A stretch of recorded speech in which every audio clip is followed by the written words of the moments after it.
इसको बार बार कहा था कि आखिर मेरा आदर्श क्या है।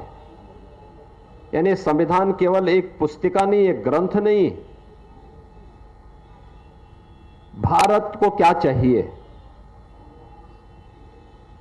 और अनंत काल तक भारत को कैसे यह संविधान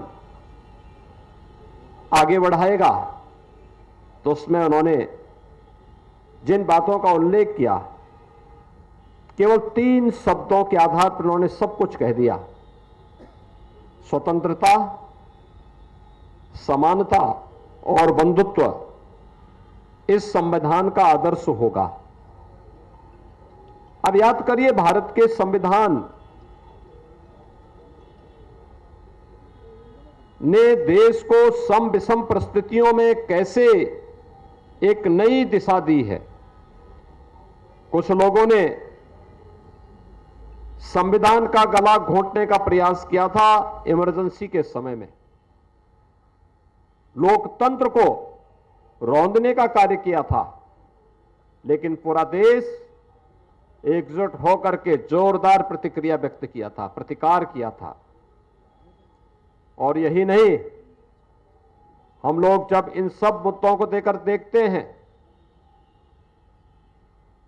आखिर एक समता मूलक समाज की स्थापना किए बगैर एक सशक्त और समर्थ भारत की परिकल्पना ही बेमानी होगी। और यही कारण है प्रधानमंत्री मोदी जी ने बार बार इन पर हमेशा ध्यान आकर्षित किया और उसके लिए सरकार ने कार्य भी किया। बाबा साहब भीमराव अंबेडकर जी के प्रति सम्मान का ही यह भाव है कि आज पूरा देश 26 नवंबर की तिथि को बाबा साहब भीमराव अंबेडकर के प्रति अपनी श्रद्धा को व्यक्त करने के लिए संविधान दिवस के रूप में मनाता है। बाबा साहब भीमराव अंबेडकर को आजादी के बाद जो सम्मान मिलना चाहिए था, पिछली सरकारों ने नहीं दिया। देश के प्रधानमंत्री के रूप में मोदी जी पहले प्रधानमंत्री हैं जिन्होंने इस देश के अंदर बाबा साहब भीमराव अंबेडकर की भावनाओं के अनुरूप भारत के निर्माण के लिए बिना भेदभाव के समाज के प्रत्येक तबके को शासन की कल्याणकारी योजनाओं के साथ जोड़ने का कार्य किया।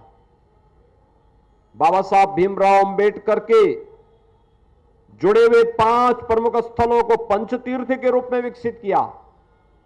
और मैं अंबेडकर महासभा को इस बात के लिए धन्यवाद दूंगा कि अंबेडकर महासभा जिन बातों को लेकर के दशकों से लड़ रहा था कि लखनऊ में भी बाबा साहब भीमराव अंबेडकर का एक भव्य सांस्कृतिक और केंद्र और स्मारक बनना चाहिए, प्रदेश सरकार ने न केवल उसको अपनी सहमति और स्वीकृति दी, बल्कि देश के महामहिम राष्ट्रपति जी के कर कमलों से इस कार्यक्रम का शुभारंभ भी कर दिया है। और लखनऊ में ऐशबाग में एक भव्य स्मारक और सांस्कृतिक केंद्र बाबा साहब भीमराव अंबेडकर को समर्पित होने जा रहा है। इस सांस्कृतिक केंद्र और स्मारक में ये केवल एक औपचारिकता नहीं होगी, हम उसमें संविधान की डिबेट भी रखेंगे। हम वहां पर बाबा साहब भीमराव अंबेडकर के साहित्य को रखेंगे, बाबा साहब भीमराव अंबेडकर पर शोध करने वाले शोधार्थियों के लिए स्कॉलरशिप की व्यवस्था करेंगे, उनके रहने की व्यवस्था करेंगे, उनको वहां पर ढेर सारी सुविधाएं देंगे। और अंबेडकर महासभा स्मारक समिति के साथ जुड़ेगा और इस कार्यक्रम को तेजी के साथ आगे बढ़ा करके बाबा साहब भीमराव अंबेडकर के आदर्शों के अनुरूप स्वतंत्रता, समानता और बंधुत्व के लक्ष्य को प्राप्त करने के लिए कार्य करेगा। भाइयों बहनों, आज आप देख रहे होंगे जिन बातों को लेकर के अंबेडकर महासभा ने पिछली बार यहां कहा था कि समाजवादी पार्टी के समय में अनुसूचित जाति, जनजाति और अन्य गरीबों को उनकी जमीनों से बेदखल किया गया और किया जा रहा था। जब 2017 में सरकार बनी थी, हम लोगों ने आने के तत्काल बाद कहा था कि ग्राम पंचायत में जहां पर जिसका मकान बना है उसको वहां पर उस जमीन का कब्जा दिलाएंगे और उस पर वहीं पर उसका मकान बनवाएंगे। हम आभारी हैं प्रधानमंत्री मोदी जी के, जिन्होंने पूरे देश के अंदर प्रधानमंत्री स्वामित्व योजना लागू की है और अब तो घरौनी के माध्यम से भी हर एक व्यक्ति को ग्राम पंचायत की जिस भूमि पर जहां पर उसने अपना मकान या झोपड़ी रख ली है उस मकान और झोपड़ी का अधिकार उसको प्राप्त हो गया है। ड्रोन सर्वे किया जा रहा है। ड्रोन सर्वे के बाद ग्राम पंचायत की खुली बैठक होती है और खुली बैठक के आधार पर यह सुविधा दी जाती है। अब तक उत्तर प्रदेश में 22 लाख परिवारों को ऐसे कब्जे दिए जा चुके हैं।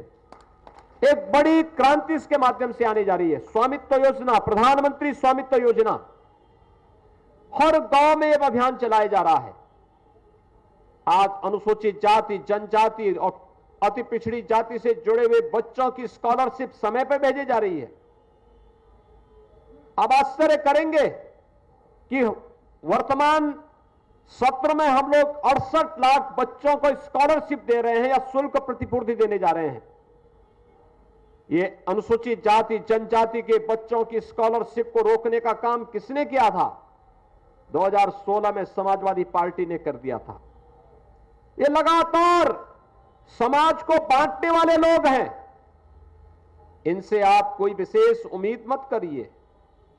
ये विभाजनकारी मंशा के साथ देश के संविधान और भारत के उन महापुरुषों का अपमान करेंगे जिन लोगों ने देश के संविधान के निर्माण में योगदान किया, जिन्होंने समाज के रूढ़िगत और विपरीत तमाम उन विसंगतियों को दूर करने के लिए आवाज उठाई।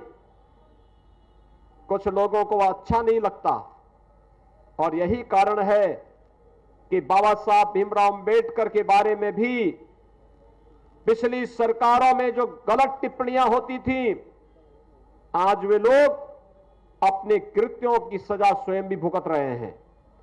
लेकिन यह देश बाबा साहब भीमराव अंबेडकर के प्रति कृतज्ञता ज्ञापित करते हुए भारत माता के इस महान सपूत के प्रति सदैव सदैव कृतज्ञता ज्ञापित करेगा। आज 66वें महापरिनिर्वाण दिवस के अवसर पर हम सब भारत माता के इस महान सपूत के प्रति उसी कृतज्ञता को निवेदित करने के लिए यहां पर इस स्मारक समिति के इस कार्यक्रम में यहां पर उपस्थित हुए हैं।